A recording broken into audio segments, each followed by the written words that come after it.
So, why do I call it the changed America? Because after 2008 financial crash, government started pumping a lot of money called quantitative easing, which means basically printing money. So, in 2008, 2009, the total amount of dollars in circulation was little under $1 trillion. And then they pumped about $2 trillion then. And since the pandemic, they have pumped about $4.4 trillion. So what it's doing is it's basically putting more money in circulation. And that's why you see house prices going up. Even with so much unemployment, house prices haven't gone down at all because there is too much cash in circulation, which also means that whatever money you have is losing value rapidly. For example, I don't buy stocks, and whatever little money I have is also losing value. So unless you buy stocks, that's how they have created the economy. Unless you buy stocks, you don't ride the wave. You get left out. So there are three kinds of money: M1, M2, M3. You will see this in like Financial Times. So money liquid assets like currency in circulation and traveler's check is called M1. And then M1 plus savings account, because that money is not in circulation, that is called M2. And then M3 is M1 plus M2 plus retirement accounts like 401ks, which most people really don't withdraw until they are like 62, 63 years old. So who knows? Some people die before that. So many things can happen, right, between now and then. And that's why they are assets that are difficult to convert to cash. You'll just see them on a computer screen, Fidelity account or Chase account, and they want you to keep seeing that and be happy. But very rarely people pull any money from that. So that is called even less liquid. So again, this is a different view. So savings deposits, time deposits, CDs, money markets, deposit accounts, mutual funds, plus M1. M1 is the real money. M2 is just paper money, right? I mean, not even paper money. It's just on a screen. It's digital money. So coin, currency, demand deposits, traveler's checks, those are called M1 monies. So in May 2014, you see M1 was little over $2 trillion. In 2008, the whole M1 across United States was only 1 trillion. And I'll show you a graph for that. So this is the massive manipulation that is happening in the United States economy more than other economies. Back in the day, in 70s, when Indira Gandhi printed a lot of rupees, the rupee crashed. But somehow or the other, luckily, the dollar didn't crash, but it could. Right? In South America, when they printed more currency than the gold reserves, their currencies crashed. So in order to buy one bread, people had to take 1 million currency units to the shop to buy one piece of bread, one loaf of bread, like that. So that danger is happening. So if you look at that, the real money is only 2.3 or 2.4 trillion. And then 8.5 trillion is just make believe money. It is there in some kind of deposit, some kind of stock market account. You see that and you become happy. Your 401k is a classic example. You will not even know what will happen to that for another 20 years, right? Because you probably all have another 20 years of service left. If you're in the 40-year range, 45-year range, 65 is your retirement. So that's when you'll begin withdrawing. So who knows what will happen to that money by then. In the meantime, that money is being circulated by financial institutions. So we are living in borrowed time. These financial institutions are running the show. We are not running the show. We are just bystanders. So if you see, 1975, there were only $200 billion. So by the time we came to the great crash of 2000, it was 1,200 billion, which is 1.2 trillion. And by 2008, it touched 1.4 trillion. And after that, they started printing money. And that's why all prices are going up. You don't get a home in Sammamish in the Seattle area for less than $1 million. Even a broken down condo is $1 million here, right? Even a small house that I have is about that much. Why? Because money has lost its value. It's not like intrinsically the house is worth that much. Like if you put all the wood together and all the drywall and all the plumbing, it may come to about 300,000. That's what the insurance company says. On the insurance statement, it says only 300,000. The inflated value is what people are willing to pay because of too many dollars in circulation. So you see, from 1975 to 1990, the graph is linear. After that, it became a little non-linear, fell a little bit, and from there on, it just kept climbing up, up, up, up, up. So that's the danger we are against. So we are being given the illusion that you are rich. That's all, right? Because American fundamentals haven't changed. So again, this is M1 versus M2. Here is one other different graph which shows how M2 is rapidly increasing. Why is M2 rapidly increasing? Quiz question. When M1 is not increasing, why is M2 increasing? Chandar? Because a lot of people, just don't use the money. You just keep in savings. Yeah, it's just a number. And more importantly, stock market, right? Yeah. Right? So you're thinking you're rich, but when will you use that money? Nobody knows. Yeah. It's just a speculation that you will eventually use it. Will you ever use it, or will, you'll never use it? We don't know that, right? 401k is a prime example. Like they say that the record number of 401k millionaires in America. American working population is 160 million. About 20 of them are millionaires. Are you joining? Okay, please come. I just called my brother. He's also going to join from Birmingham, Alabama. So, each one of us has money in 401k. When are you going to pull out? Who knows? In the meantime, we might get kicked out of the country. And a lot of people on H1 who are paying money to the Social Security and Medicare, they're not even eligible to collect it. Did you know that? Unless you get a green card and citizenship, you cannot collect Social Security. So all paper money. Yeah. I was talking to Parthi another day. I see somewhere like if you work more than 10 years, you may be eligible, but I don't know how. How far that. We'll change that rule at a drop of a hat. Yeah, that is always there. Yeah, that's always like a gray area, right? So, always a gray area. Even you and I can be kicked out anytime. Just like Second World War, the Japanese were all sent to which is the state, Colorado or someplace, or Utah. They were all put in camps because they were considered enemies. So tomorrow, God forbid, there's a battle between where you are from and United States. That's it. Chapter close. Right? So there's always a gray area. When you take citizenship, when you take the oath, there is one little clause there which says that your citizenship can be revoked if you indulge in some criminal activity. And that could be loosely meant as, hey, you didn't pay $200 in taxes 1 year. Right? That's always possible.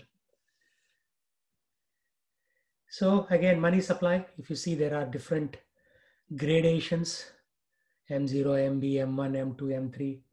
So in all of this, what's happening is we are being given the illusion that we are getting rich. But are we getting rich is the question. So I was telling my brother-in-law, Raj, who is on the call right now, that maybe I should buy some land. Why? Because at least land, you can see it. This cash in the bank, who knows?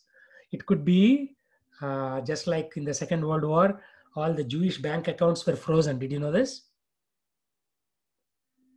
Even now, Jewish money is there in Switzerland. And all those people were killed in concentration camps. So nobody claimed it. So the banks are using it to rotate it, give loans on that money and that, like that. So you never know. So again, you see M3 has retail money market funds. Like if you look at your 401k, some of it will be in stock and some of it will be in money market. Demand deposits, traveler's checks. These are like the basic M1s. But they have large denomination time deposits. Like when you put money in your 401k, some of that is invested with government bonds. They are 30 years, 50-year bonds. You and I won't even be alive for 50 years, leave alone using that money, right? So we have to think about what's happening, how they are making a fool of us. So again, money supply is growing rapidly, right? It took so long from 1960 to 1985 to roughly double. And from 1985 to 2005, it went 4 times.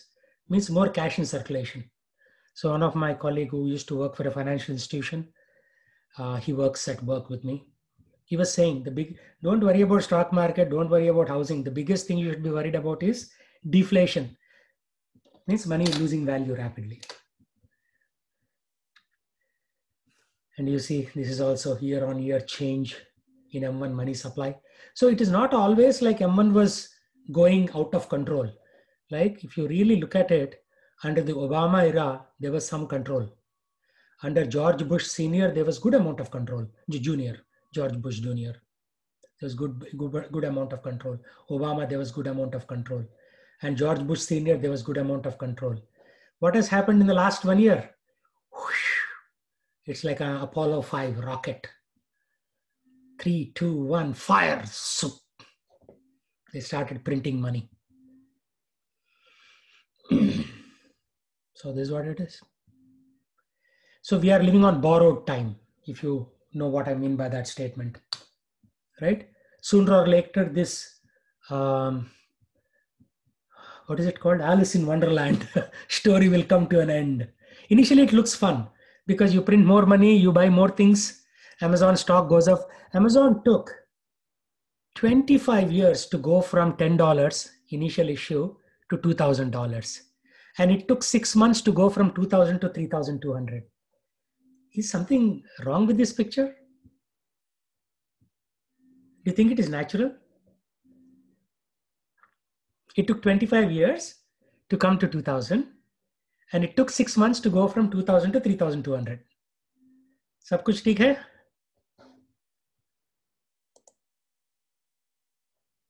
Yeah. So this is what's happening. They're printing money. My brother works for Regions Bank. He also was telling me it'll take at least, Venkatesh is on the line right now. It'll take at least 4 to 5 years for the economy to recover. But in the meantime, a lot of paper money is floating around. They are printing more money now so that people don't get evicted from their homes. And it'll also be put in circulation. One of my friend's cousin is a Gujarati bhai.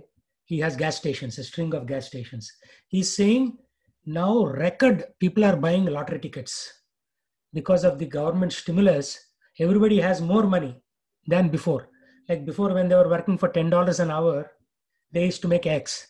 With the government stimulus, they are making more than X. So people are buying, lottery tickets. People are buying lot of shoes are being bought. There was an article. So why? Because you see this from this level, 1.5 trillion, we created a monster for 5.25 trillion. In a very short span of time, just 3 months. So why am I telling you all this? Because this economy is going to collapse at some point.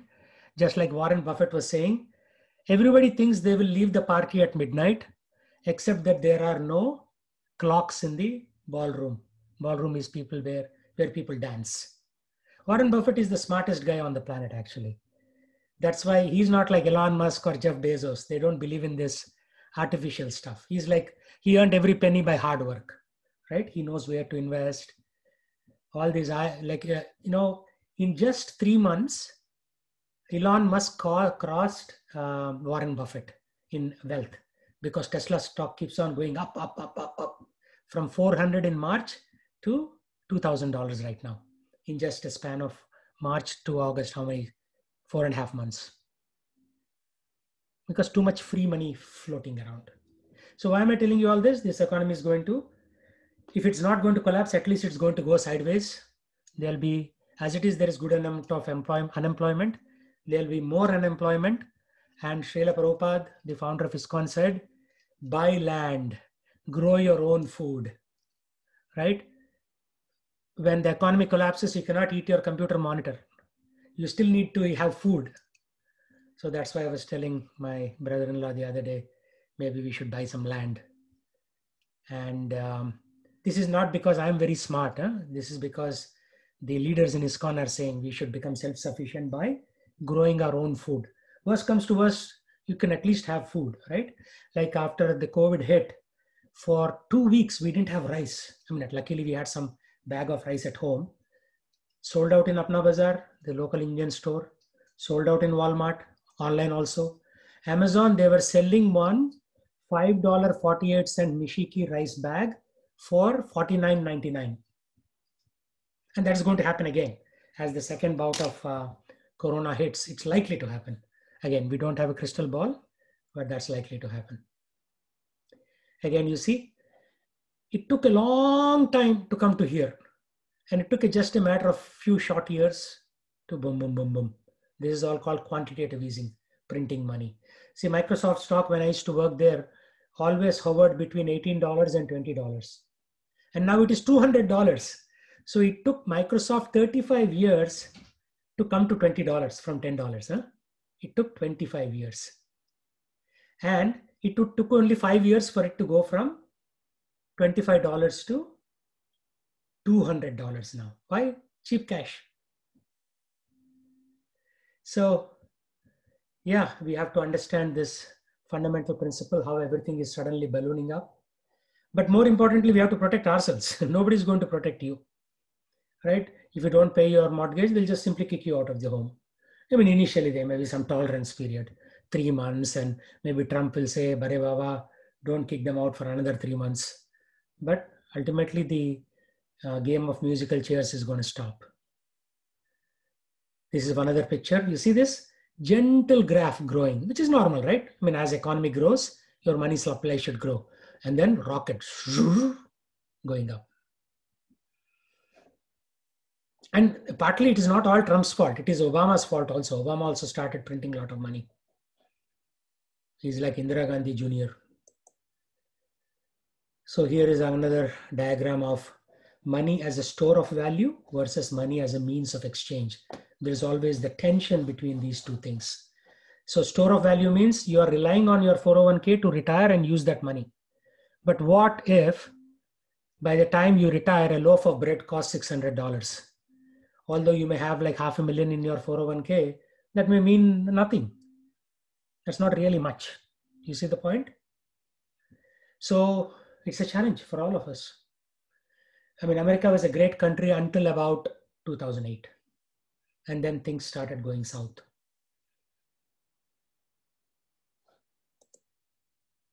Here are some more graphs. Again, this is a very strange time, right? Year 2000, after the year 2000 bull market crash, everything was gentle, gentle, gentle, gentle. And now some graphs are going down. So that's my little money lecture. Any questions on that one?